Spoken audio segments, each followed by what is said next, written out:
Koti Aditya Samaprabham Trinetram Chandrashekaram Koti Rudra Sahasrani Yashyangat Samprajayate. From the depths of eternal silence, the sacred syllable Om was heard, uncreated, unending, unbound by time. In that boundless expanse, the Supreme was revealed, not through form, but through silence, not by name, but by presence. Thus, Lord Śiva was beheld, not as he is described, but as he is known by the purified heart. Through ages uncounted, his grace was invoked, his names were sung, and his lingas were consecrated wherever devotion awakened and penance was performed. At sacred rivers, upon mountain peaks, within dense forest, and in forgotten caves, his light was witnessed, not by the eyes alone, but by the soul. These lights, these Jyotirliṅgas, were established not merely in stone, but in consciousness. By sages, gods, and kings, his forms were worshipped. His silence was revered. His presence was adored. And from that worship, blessings were received. Bondage was broken, and liberation was granted. Now, let these sacred accounts be spoken. Let what once heard by the seers be remembered. Let the mind grow still and the heart be opened. For through these divine manifestations, the soul is drawn inward. Through these holy tales, the eternal is revealed. And through Lord Shiva's grace, the path beyond death is shown. Sage Narada, after fervently worshipping Lord Shiva's linga at Gokarna, journeyed to the mighty Vindhya mountains. There, he encountered Vindhya himself, proud and self-satisfied, towering over all. Troubled by his arrogance and Narada's departure, Vindhya resolved to humble his pride through earnest penance. At the sacred site where Oṃkāra dwells, Vindhya fashioned an earthen Shivlinga and worshipped it with unwavering devotion for immense long months. Pleased beyond measure, Lord Śiva revealed his transcendent form, one so sublime that even the greatest yogins could scarcely perceive it, and graciously offered Vindhya a boon. Vindhya sought intelligence and wisdom to fulfill his desires judiciously. Lord Śiva granted this boon with divine assurance, ensuring that Vindhya's newfound wisdom would benefit him without causing harm to others. Moved by the gods and sages' entreaties for the world's welfare, Lord Śiva consented to remain there eternally. Oṃkāram chaiva yalingamekam tacha dvidhagatam pranave chaiva Oṃkāra namasitsa sadashiva. Thus, Oṃkāra manifests two divine forms, the non-duality of form and sound. Sadashiva, embodied as the sacred syllable Om, the Pranava, the eternal cosmic sound, and Parameshvara, revealed in the humble earthen linga. Both forms bestow not only worldly pleasures, but also ultimate liberation. The devotees who worship Oṃkāreśvara are freed from the cycle of rebirth and assured of all the righteous desires fulfilled, testifying to the supreme grace and power of the Jyotirliṅga Oṃkāreśvara, the fulfiller of desires and the giver of salvation. The divine incarnations of Mahavishnu, Nara and Narayana performed profound penance at the sacred Bhadrikāśrama, devoted wholly to worshipping Lord Śiva. Pleased by their unwavering devotion, Lord Shiva promised them a boon.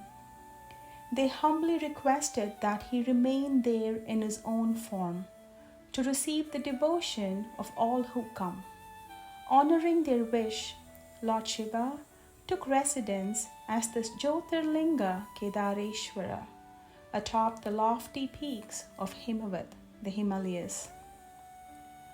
Swayam Sthitasthada Shambhu Kedāreśvara Samjaka Bhakta Bhishta Pradho Nityam Darshana Darchanadapi. Then Lord Shiva himself stood there eternally, known as Kedāreśvara, ever granting the dearest desires of his devotees through mere sight or worship. In this majestic form, Lord Shiva sustains the worlds, dispels misery, and fulfills the heartfelt desires of his devotees. Revered daily by gods, sages, and hermits dwelling in Badrikashrama, Kedāreśvara's blessings extend even to those tormented by suffering in their dreams. The sacred texts recount Lord Shiva's mysterious form as the buffalo Bhaktavatsala, who once fled from the Pandavas. When captured, he revealed a headless form, his head fixed at Nyayapala, imbuing this manifestation with unique power. Worship of this form grants boons and relief from suffering to all who seek. Those who offer gifts such as rings or bracelets at Kedara earn Lord Shiva's favor and all are purified of all sins. Beholding the forms of Nara, Narayana, and Kedāreśvara grants liberation itself.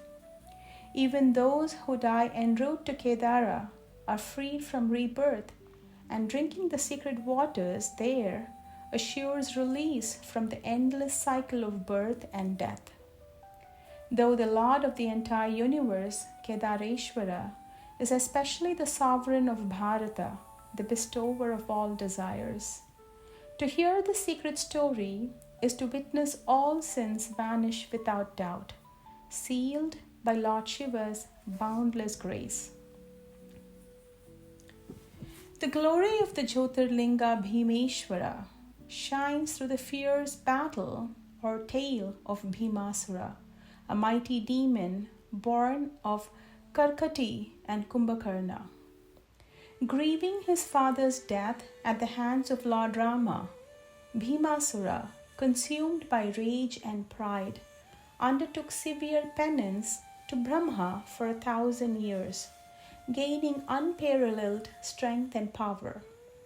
Empowered by this divine boon, Bhīmasura conquered gods and overran the earth.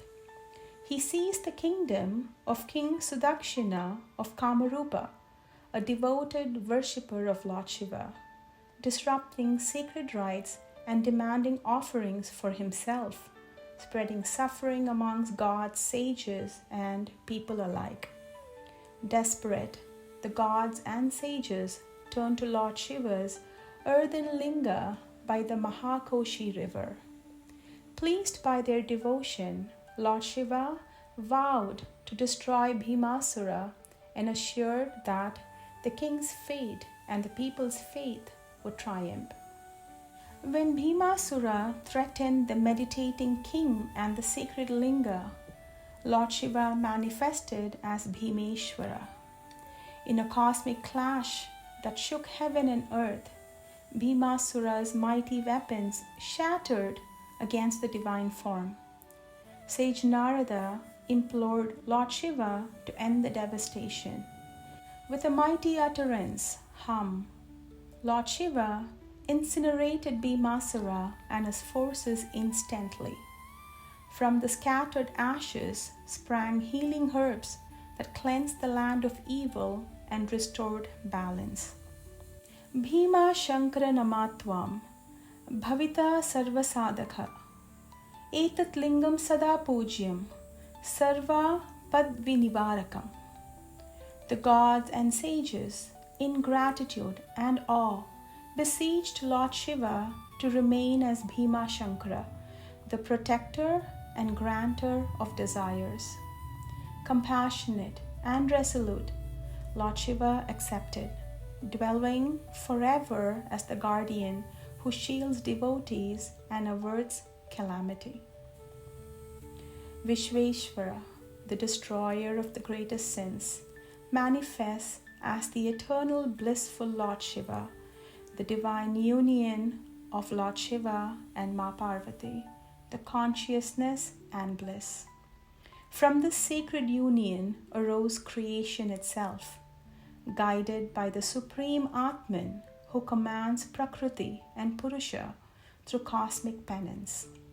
In the celestial realms, Lord Śiva fashioned a radiant city where Mahavishnu's intense penance gave birth to the sacred Manikarnika Tirtha, supported by Lord Shiva's mighty trident. From this cosmic nexus, Lord Brahma emerged to create the worlds, marking the dawn of all existence. As Avimukteshvara, Lord Śiva established Kāśī, the eternal city of light and sanctuary that endures even beyond cosmic dissolution. Kāśī's luminous presence illuminates the path to liberation, the Sayujya, surpassing all other sacred rites. Revered by gods and sages alike, Kāśī stands as the supreme refuge where death guarantees freedom from rebirth, transcending caste, purity, or deeds. Liberation here goes beyond ritual, knowledge, or devotion. It is the complete annihilation of all karma, unique to this holy city in India. Bathing in the sacred river Ganga purges both accumulated and current karma, while remaining karma exhausts naturally through life's experience.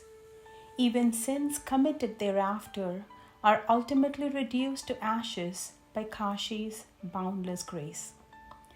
Iyam cha shubhadha loke karmanashakari mata moksha prakashika Kāśī jnanada mama supriya. This city, Kāśī, is indeed considered auspicious in the world, the destroyer of karma.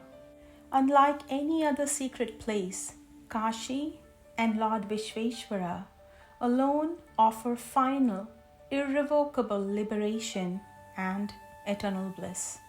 Thus, Kāśī endures as the supreme sanctuary and Lord Viśveśvara as the compassionate Lord who protects and liberates all beings from the ocean of worldly existence.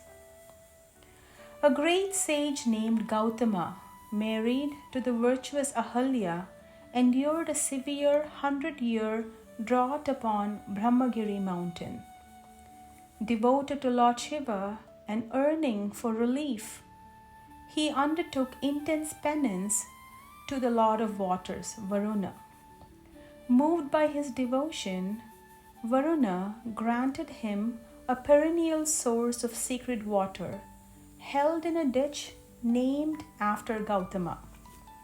This life-giving water ensured that all rites and charitable acts performed there would be imperishable, transforming the barren forest into a flourishing haven of life and devotion.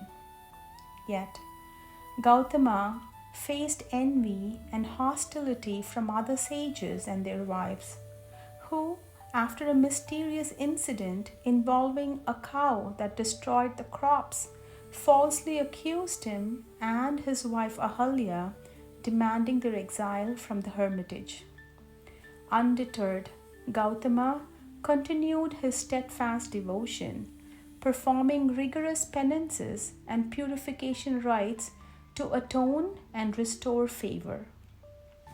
Pleased by their unwavering faith, Lord Śiva appeared, declaring Gautama sinless and revealing that the jealous sages were truly at fault. Gautama then humbly requested the blessing of the sacred river Ganga.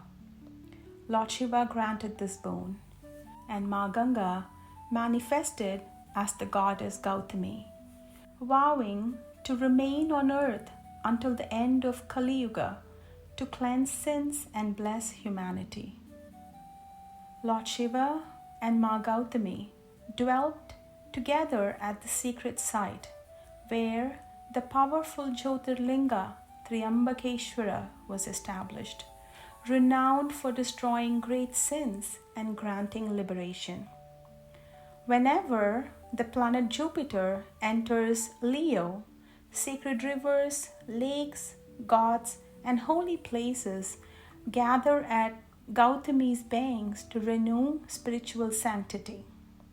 Even the arrogant sages who once opposed Gautama found forgiveness after performing prescribed expiations under his guidance, culminating in the creation of the sacred pilgrimage site, where bathing grants assured salvation. Yap pashyed bhaktito Jyotirliṅgam Tryambakanamakam Pujayet pranamet stutva sarvapapa pramuchyate. Whoever with devotion beholds the Jyotirliṅga named Tryambaka, worships, bows, and praises it, he is freed from all sins. This divine tale reveals the holy origin of the Jyotirliṅga Tryambakeśvara and the sacred river Gautami, assuring all who hear or worship them freedom from sin and certain attainment of liberation. Thus, the sacred accounts were offered, and the brilliance of the 12 Jyotirliṅgas brought forth into remembrance, not as myth, but as radiant threads of truth woven through time, guiding the soul from darkness to light. Through the devotion that was kindled, through the penance that was performed, and through the grace that was bestowed, the boundless compassion of Lord Shiva was revealed, subtle, silent, yet all-pervading. By hearing these glories, merit has been gathered. By contemplating His names and forms, the path to liberation has been approached. And by remembering His presence, the heart has been sanctified. Let all that be spoken be held not only in the ear, but deep within the being. Let the inner Shivalinga be awakened with faith. Let the seeker remain rooted in surrender. For where the words fall silent, Lord Shiva abides, ever watchful, ever radiant, ever free. And thus, with humble reverence, this portion of the divine narration is brought to a close. Yet, the stream of remembrance shall not end. In the next video, the journey through the Koti Rudra Saṁhitā will continue, where deeper mysteries will be revealed, more Shivalingas remembered, and the eternal grace of the Lord invoked once again. If my words have strayed, or should there be any error in word or meaning, I humbly seek forgiveness from the Almighty. This narration is not a scholarly interpretation. It is solely offered as an expression of devotion and love for my Lord Mahadev. Until then, may the blessings of Lord Shiva, the refuge of all beings, the flame within all hearts, be silently bestowed upon all who listen, remember, and surrender. Sarvaṁ Shivam, Shivam Sarvaṁ. May Jagat Pita Mahadev bless us all. Keep seeking, keep chanting, keep surrendering. Om Namaḥ Śivāya.